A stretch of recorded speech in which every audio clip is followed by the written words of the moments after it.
അമ്മാത്തുനിന്ന് ഇറങ്ങുകയും ചെയ്തു, ഇല്ലത്തെത്തിയതുമില്ല. ഇതുപോലൊരവസ്ഥയിലൂടെയാണ് നമ്മുടെ അൻവറിക്ക കടന്നു പോകുന്നത്. LDF വിടുകയും ചെയ്തു, UDFിലേക്ക് എടുത്തതുമില്ല. എന്നാൽ പിന്നെ UDFിനെ അങ്ങനെ വെറുതെ വിട്ടാൽ പറ്റുമോ? നല്ല എട്ടിൻ്റെ പണി തന്നെ കൊടുക്കണം. അങ്ങനെ ഒരു പണിയാണ് നമ്മുടെ അൻവറിക്ക കണ്ണേട്ടനിട്ട് കൊടുത്തത്. കണ്ണേട്ടന് കിട്ടുന്ന പണി കോൺഗ്രസിൻ്റെ ചങ്കിൽ തന്നെ തറക്കുമെന്ന് അൻവറിക്കാക്ക് നന്നായിട്ട് അറിയാം. പാതിരാ നേരത്ത് കണ്ണേട്ടൻ അൻവറിക്കാൻ്റെ വീട്ടിൽ ബിരിയാണി കഴിക്കാൻ പോയതാ. അൻവറിക്ക വിളിക്കാതെ കണ്ണേട്ടൻ ആ അർദ്ധരാത്രിയിൽ കയറി ചെല്ലുമെന്ന് ആരെങ്കിലും കരുതുന്നുണ്ടോ?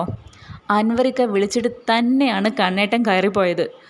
പക്ഷേ കെണിയാണെന്ന് കെണിയിലായ ശേഷമാണ് കണ്ണേട്ടന് മനസ്സിലായത്.